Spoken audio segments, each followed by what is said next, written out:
Ya estamos de vuelta de esa pausa comercial y musical. En su programa favorito, Vamos, Somos Chilenos, junto a José Manuel Valdivieso, licenciado en Ciencias Jurídicas de la Pontificia Universidad Católica del Paraíso, ex dirigente estudiantil y coordinador de la Dirección Social de Fundación Piensa. Habíamos quedado pendiente en una conversación sobre la moralidad del Frente Amplio y de que no hay que meter a todos en un mismo saco, pero al final, yo no sé si tú estás de acuerdo con lo que te decía José Manuel, que esto es como del ADN cultural del Frente Amplio. Más allá de que hay personas que tienen una intachable conducta en materia de probidad, pero al final esto lo vimos en la universidad. Entonces, Eh, el Yo creo pase, que José Manuel. no es que en su ADN sean per se corruptos, ¿cierto? Yo no estoy diciendo eso. No, estoy de acuerdo. El tema es que están dispuestos por, ¿cierto?, su causa respecto de la cual no existe un juicio de valoración respecto a si es lo correcto o lo incorrecto, ¿cierto? No existe ese espacio para discernir respecto a si me estaré equivocando, ese espacio para escuchar las ideas del otro, ¿cierto? En que se ponen en este pedestal del que tanto hemos hablado, este pedestal que el propio Giorgio Jackson lo dijo en su momento, este pedestal sobre el cual uno mismo se da cuenta en el que están hablando, ¿cierto? Cuando le hablan a la ciudadanía, cuando exponen sus ideas, ¿cierto? Cuando dan un discurso público. Entonces, evidentemente, la realidad choca en la cara cuando salen este tipo de casos, de que pareciera ser que no son tan puros como deciden ser, ¿cierto? Y es porque justamente esa arrogancia intelectual, ideológica, bueno, la tienen en el ADN y lo vimos en la universidad, vimos cómo estaban dispuestos a avasallar con las institucionalidades, ¿cierto? Con tal de la preeminencia de sus ideas. Porque claro, ahí es distinto, ¿cierto? En las universidades se maneja muy poca plata y probablemente los ánimos, eh, o por así decirlo, los intereses no están puestos ahí. Lo que sí hay detrás es claramente un mal manejo, ¿cierto?, de los recursos que no son de ellos, ¿cierto? Ni hablar en el caso, por ejemplo, lo que siempre se le enrostra o se le suele enrostrar a Nicolás Grau a propósito de esta famosa fiesta universitaria en la que despilfarró más de 100 millones de pesos, ¿cierto? Y eso a No fue nivel... mal. ¿Qué cosa? Cuando dice organizamos una fiesta y no fue mal. Y no fue mal. Bueno, es que pareciera ser que le fue mal en muchos lugares del país. Entonces, eso es un problema importante que lo estamos viendo al día de hoy desde el punto de vista de las consecuencias en la ejecución de proyectos, en la ejecución de programas de gobierno, que uno vemos que, que hay poco resultado, hay poca ejecución, valga la redundancia, ¿cierto? Y que por lo tanto hay un juicio muy crítico respecto a la capacidad ejecutiva que tiene el actual gobierno, a diferencia, por ejemplo, si lo contrastáramos con la alta capacidad ejecutiva que tenía en su comparación, no sé, el presidente Sebastián Piñera, ni hablar de los equipos de gobierno o en algunos otros gobiernos de la concertación.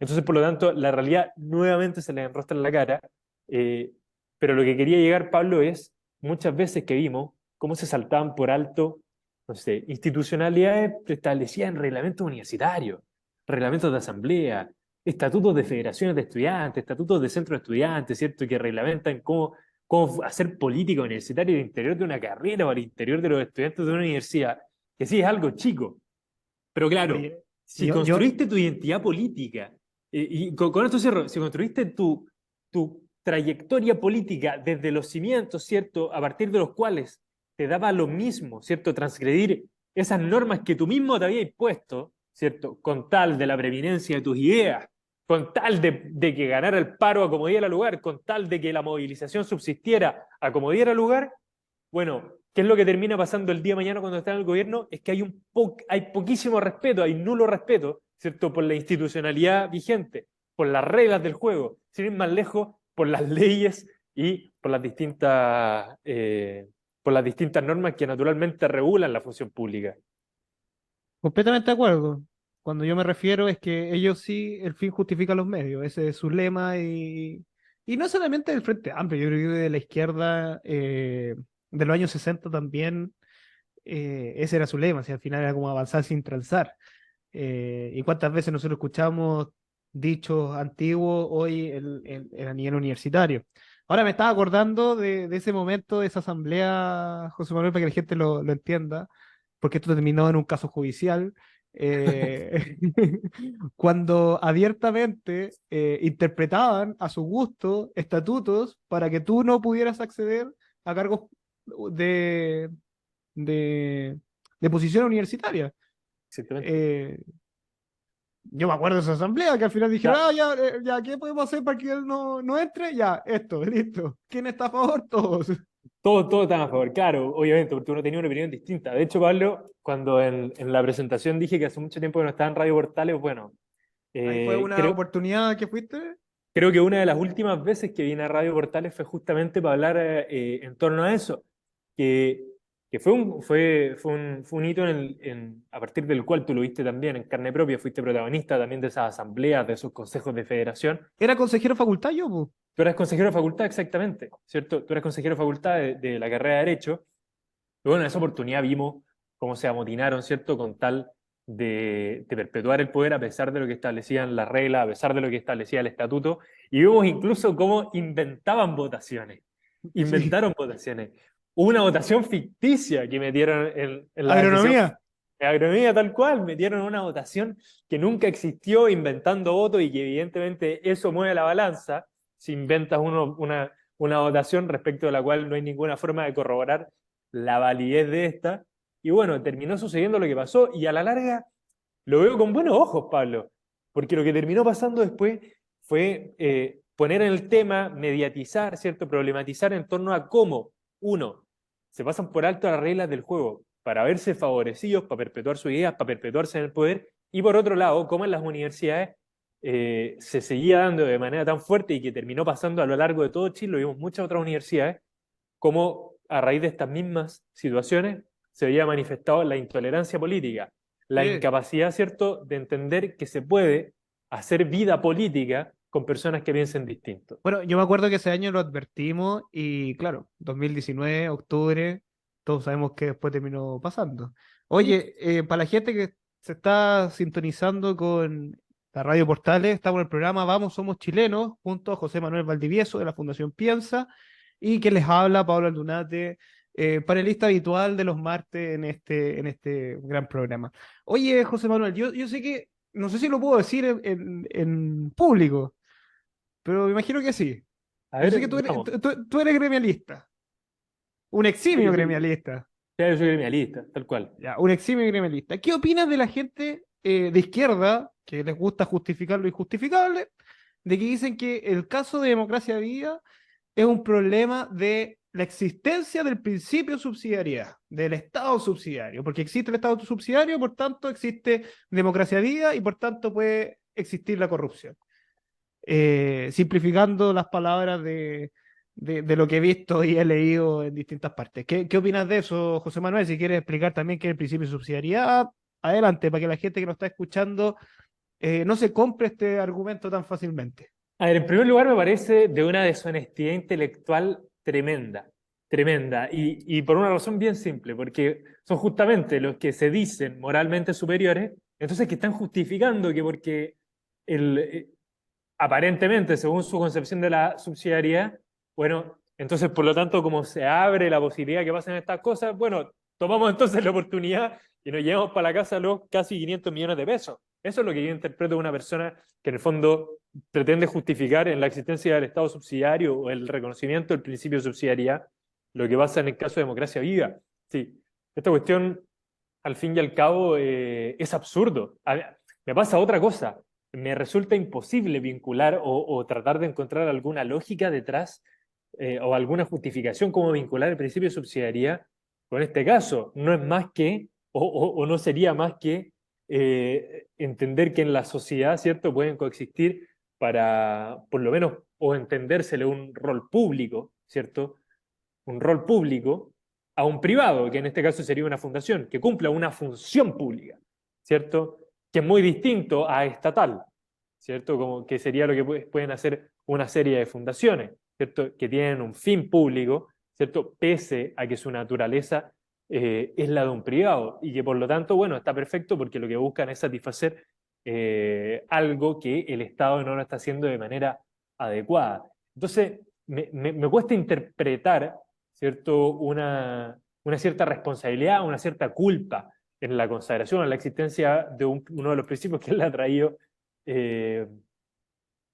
tanta prosperidad a nuestro país, ¿cierto? En este caso que en realidad no tiene nada que ver. Yo también creo lo mismo. Si al final, como tú bien dices, José Manuel, aquí lo que hacen los privados es una función pública cuando el Estado no puede hacerlo, o cuando lo puede hacer de mejor manera el privado. De hecho, yo creo que así como no metemos en el mismo saco a la gente del Frente Amplio, de que son todos corruptos y la cuestión, tampoco podemos meter dentro del mismo saco a todas las fundaciones. Porque ahí tú tenés Exactamente. a Desafío Levantemos Chile, tenías a Un Techo para Chile y tantas otras fundaciones que yo creo, y por lo que he visto in situ, materialmente, le ha hecho un bien al país. Al final es la sociedad civil organizada, el cuerpo bombero, eh, una junta de vecinos, un centro de alumnos, una federación, una organización de padres, etcétera, etcétera. Y que con Pero, justa razón, Pablo, sí, pueden buscar satisfacer una necesidad pública. Es lo que tú dices. Justamente el valor que le encontramos a la sociedad civil, y eso que probablemente es lo que ideológicamente más nos distingue, que reconocemos que la sociedad civil tiene un valor importante, ¿cierto? Tiene mucho que aportar desde el punto de vista de encontrar soluciones que el Estado no es capaz de proveer satisfactoriamente. exactamente, si al final es soluciones privadas a problemas públicos. Ahora, y aquí yo quiero decirle por qué ellos también se equivocan, y que tú bien mencionaste, José Manuel. Cuando tienen una función pública, buscan satisfacer el bien común.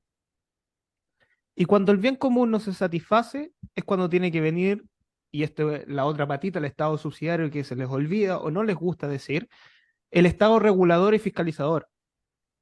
Y en este caso, el Estado tiene que fiscalizar a los privados cuando dejan de lado la satisfacción del bien público. En este caso hay delitos de por medio, posibles delitos, hay una investigación de malversación de caudales públicos, de tráfico de influencia. Entonces al final se alejaron del bien común y el Estado tiene que entrar a regular y a fiscalizar y ojalá a determinar responsables si es que hay alguna culpabilidad dentro del delito que se les imputa. Entonces yo concuerdo con lo que dijiste al principio, aquí hay una deshonestidad intelectual tremenda, tremenda, porque tratan de buscar con algo que le está afectando a ellos, tratar de llevar también el agua a su molino ideológico. Entonces, eh, no sé, a mí en parte me enoja, porque los que están en el banquillo de los acusados son ellos, Exactamente. O no sea, nosotros. no, pero es que llega a ser ordinario, pues están tratando de sacarse el pillo, pegándole, o sea, pegándole una bola que ya está, que ya salió de la mesa. O sea, ¿qué tiene que ver el principio de subsidiariedad acá? ¿Qué tiene Sí. que ver? No tiene que Ahora, ver ¿usted absoluto. como gremialista quiere que esté expreso en la nueva constitución? Es que, O con lo que está uno puede derivar mira, el principio de subsidiariedad? con lo que está en el anteproyecto de la comisión experta o con lo que está en nuestra constitución vigente. Con lo que está en el anteproyecto. Que Con lo que está en el básicamente anteproyecto. algunas normas están parecidas, casi Sí, iguales. sí, es que hay muchas normas que son bastante similares desde el punto de vista, por ejemplo, del Estado empresario, ¿cierto? De la libertad, ciertas libertades económicas. Pero a mí, Pablo, me pasa con el principio de subsidiariedad que me es muy difícil encasillarlo exclusivamente justamente en las libertades económicas. Para mí, detrás del Estado subsidiario coexiste también una visión de sociedad, un entendimiento, ¿cierto?, de la coexistencia de la persona con el Estado y con la sociedad civil, ¿cierto? Entendiendo que la persona, ¿cierto?, tiene que ser libre, ¿cierto? Tiene que estar al centro de la sociedad desde el punto de vista sea de las políticas públicas o de cómo se realiza la vida en sociedad, y que en primera instancia la persona tiene que realizar su vida en sociedad justamente en esta, ¿cierto? En los distintos espacios de la sociedad civil, sea desde el punto de vista del trabajo, sea desde el punto de vista del esparcimiento como en clubes deportivos, sea desde el punto de vista del voluntariado, como tanto lo hablamos, gente que participa en fundaciones, en cuerpos bomberos, ¿cierto? Desde el punto de vista de espacios educacionales y así una serie de cosas, juntas de vecinos, en fin, espacios de nuestra vida en sociedad respecto a los cuales el Estado no tiene mucho que decir, más que apoyar. porque ahí está lo importante, donde subyace ¿cierto? El corazón del Estado subsidiario, que es que en aquella fase, ¿cierto? De nuestra vida en sociedad, donde muchas veces no podemos satisfacer el fin para el cual lo estamos desarrollando, necesitamos ese empujoncito del Estado. Pero en libertad, no necesitamos que el Estado nos diga qué hacer, porque muchas veces sabemos nosotros mismos, ¿cierto?, qué es lo mejor para alcanzar el fin para el cual nosotros nos dispusimos a hacer A, B o C cosa. Entonces, por lo tanto, ¿cierto?, necesitamos que el Estado colabore a financiar alguna cancha para el club deportivo, pero claro que sí, necesitamos que el Estado nos diga cómo se tiene que llamar el club deportivo porque tiene que ser en homenaje. No tenemos que hacerlo, o que tenemos que hacer proselitismo a través del espacio del club deportivo, no, tampoco, ¿cierto? Ahí subyace la gracia del Estado subsidiario, que va a apoyar en aquellas cosas donde ¿cierto? La sociedad civil no se está metiendo o no lo hace adecuadamente o satisfactoriamente, ¿cierto? Por eso es importante que el Estado satisfaga, ¿cierto?, bienes básicos como la salud, como la vivienda, como la educación, cuestiones que son fundamentales para que la persona libremente se desarrolle en dignidad. Se Muy bien. desarrolle en dignidad, ¿cierto? Y que por lo tanto, desde esos presupuestos básicos del Estado, evidentemente tiene que meterse, pero habrá otros los que no tendrá que meterse. Y ese espíritu es el que espero que rescate el nuevo texto constitucional, y me da lo mismo si dice la palabra subsidiario. Y acá hay que salir de esas trincheras, ¿cierto? De la barra brava subsidiaria o Estado social y democrático de derecho, porque también caemos en el otro, en el otro problema. Quienes defienden a rajatabla el Estado social y democrático de derecho tienen la capacidad de dotar de contenido un concepto tan amplio, ¿cierto? Mejor dispongámonos a construir una buena constitución, que bueno, creo que la comisión experta avanzó bastante en eso y espero que el Consejo Constitucional lo haga satisfactoriamente, en construir una constitución sobre la base de esos principios, ¿cierto? Pero materializado en consagraciones que permitan, ¿cierto?, llevar a cabo una construcción de Estado razonable, ¿cierto?, que nos deje en paz, que no sea revanchista, que no sea favorecedora a uno u otro grupo, sino más bien que nos permita avanzar, que hace mucho tiempo no lo hacemos en este país. Comparto plenamente contigo, José Manuel. Creo que eh, generalmente se le asocia el principio de subsidiariedad a materia económica, la actividad económica del Estado, pero va mucho más allá de eso, va como tú bien dices. Oye, hagamos política ficción, porque así como hemos hablado de que el gobierno eh, le llueve sobre mojado, te quiero preguntar lo siguiente, y para la gente que está sintonizando Radio Portales, le comentamos que estamos en Vamos Somos Chilenos junto a José Manuel Valdivieso de la Fundación Piensa, conversando sobre el devenir de nuestra región y de la política también nacional. José Manuel, reforma tributaria después de esto, ¿qué crees que pase? Mm, muy O pacto, complejo. pacto tributario, como ahora les gusta decir. Bueno, es que yo me imagino que ahora el ministro Marcel debe estar Golpeándose contra la pared. contra la pared. O sea, justo Cabezazo. cuando están avanzando, ¿cierto? Sale a la luz pública un caso que compromete a uno de los partidos más fuertes del gobierno, ¿cierto? Con ya digámoslo suavemente, con una pésima administración de los fondos públicos, ¿cierto? Con un caso de corrupción. O sea, justamente lo que uno piensa inmediatamente es, bueno, eh, dejemos de perder plata, ¿cierto? Dejemos de perder plata, que el Estado gaste, o mejor dicho, primero que el Estado gaste adecuadamente la plata, ¿cierto? Que mejoremos la forma de realizar buena contabilidad de los fondos públicos, ¿cierto? Mecanismos de transparencia, para que haya eficiencia en el gasto público antes que seguir derrochando, porque naturalmente la idea que subyace detrás de ¿cómo era el pacto fiscal? Sí, el pacto El tributario. pacto tributario, evidentemente recaudar para gastar más. Entonces, ¿cuál es el problema? Yo le pregunto a nuestros auditores, ustedes quieren pagar más impuestos, ¿cierto? Para que consecuentemente el Estado administre más recursos. Yo acá lo que veo es que hay un Estado absolutamente ineficiente que tiene la capacidad de desembolsar 500 millones de pesos, ¿cierto?, a una fundación que no es capaz de demostrar en que se haya invertido adecuadamente esos recursos o que Y se me haya decía tenido por una, trato directo. más encima Eso por no lo trato to- directo, ¿cierto? Entonces, antes que un gran pacto fiscal, yo me preocuparía cómo evitar, ¿cierto?, que se malgasten los recursos públicos y cómo garantizar al contribuyente, es decir, a todos los que estamos escuchando este programa, bueno, que me garanticen que mis impuestos van a tener una destinación adecuada y que no van a ir a parar al bolsillo de un personaje de Revolución Democrática, quién sabe y quizás con qué fin. Sí, yo comparto. Yo creo que aquí la gran discusión que siempre se dice, desde que llevamos desde la reforma Bachelet, la reforma de Piñera, la reforma de Boric, etcétera, etcétera. Creo que era Piñera, Bachelet, Piñera, Boric. En todos los gobiernos ha habido alguna reforma tributaria, lo cual no deja de ser, porque ¿dónde está la certeza tributaria que tiene que haber dentro de un país en el cual tú sabes que para invertir no es que tú llegas e inviertes en un año? Generalmente hay proyectos que son 5, 10, 15 años y que si te van a estar cambiando constantemente la regulación, eso también genera un costo para el inversor. Entonces, muchos deciden no seguir participando. Ahora, volviendo a eso, yo creo que la gran discusión que tú tocaste, José Manuel, es el tema de cómo hacemos más eficientes los recursos que ya tenemos. Porque no deja de ser, y así fue una denuncia que hizo constantemente el exministro de Hacienda Briones, es que hay programas gubernamentales que la verdad es que tienen muy mala nota de parte de los usuarios y que aún así siguen funcionando todos los años y se le da todos los años dinero a través de las partidas de presupuesto, pero la verdad es que impacto público muy poco tienen.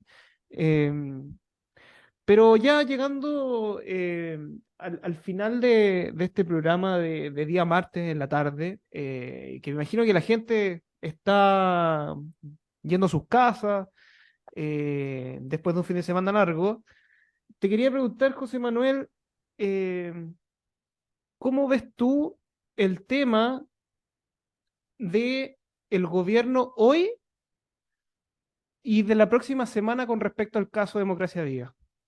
Algo lo tocamos, pero para hacer un cierre, una conclusión, ¿cómo lo ves? ¿Esto es la caja Pandora? ¿Va a seguir?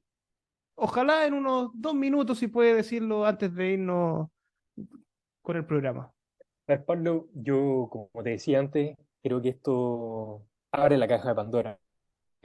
No es el primer caso que vemos de corrupción o de aparente corrupción, ni hablar que lo que pudimos ver la semana pasada, ¿cierto? Con el ex alcalde de Torrealba yéndose en prisión preventiva, Bueno, ¿cierto? esa es otra cosa, que No, esto no distingue mucho... color político, Pablo. No, no, sí, pero yo no he visto a la derecha hacer mucho mea culpa con el alcalde de Torrealba. De hecho, si no me equivoco, por ahí vi que Relación Nacional dijo que había que respetar el principio de inocencia. 3 minutos, José Manuel, pero toca ese tema porque yo creo que es súper importante. Y que es importante, pero también es muy delicado, porque la prisión preventiva al final nos pone de relieve que hay una presunción de que algo raro pudo haber pasado, ¿cierto? Hay motivos fundados entonces, ¿cierto? Para que cumpla momentáneamente en prisión, ¿cierto? Hasta que tengamos una sentencia definitiva. Entonces, por lo tanto, ahí yo no me mojo y no comparto, ¿cierto? Los dichos que tú señalabas, y por lo tanto pone de relieve que esto es un tema de Estado. Lo que hablamos justamente antes, esto no se trata de más o menos Estado, lo que necesitamos es un mejor Estado, un Estado más eficiente, un Estado que gaste mejor los recursos públicos, ¿cierto? Un Estado que se preocupe antes de recaudar más para gastar más, que se preocupe justamente, ¿cierto? De ver cómo evitar que se gaste mal, cómo evitar que alguien se lleve los recursos a los bolsillos, cómo evitar que un partido financie sus campañas, ¿cierto? Con recursos públicos, cómo evitar entonces que nuestro, ¿cierto? Que para el contribuyente, que me imagino que a todos quienes nos están escuchando nos importa mucho, que su platita, la que paga, ¿cierto?, en los impuestos, no termina en los bolsillos de algún dirigente de Revolución Democrática. Esos son los temas fundamentales. Entonces, por lo tanto, me imagino, Pablo, que esto abre la puerta, evidentemente, a que sigamos conversando sobre estos temas, a que sigamos conversando sobre transparencia, que sigamos conversando entonces De sobre las probidad. aristas sobre probidad ni hablar, ¿cierto? Lo que hablábamos en el primer bloque, sobre las aristas que envuelven también este famoso pacto tributario. Porque creo yo entonces que el ministro Marcial tiene que seguir golpeándose la cabeza, eh, porque no vamos a tener un pacto tributario hasta que entonces no resolvamos qué es lo que sucede con estos casos que ponen de relieve la mala función pública. Y lo que hablamos, ¿no? Insisto, al final esto es pura probidad. Esto es solamente que la función pública, ¿cierto? No se está cumpliendo con la honradez que ésta requiere. No se está cumpliendo al pie de las reglas establecidas justamente para esta. Y hemos visto tráfico de influencia, ¿cierto? En su manifestación más grosera. La pareja de la presidenta del partido, la pareja de la vicepresidenta de la Cámara de Diputados, Eso. ¿cierto? Eh, amigos, parejas, ¿cierto? Influencia, militantes, Colaboradores. funcionarios de gobierno, ¿cierto? Autoridades regionales.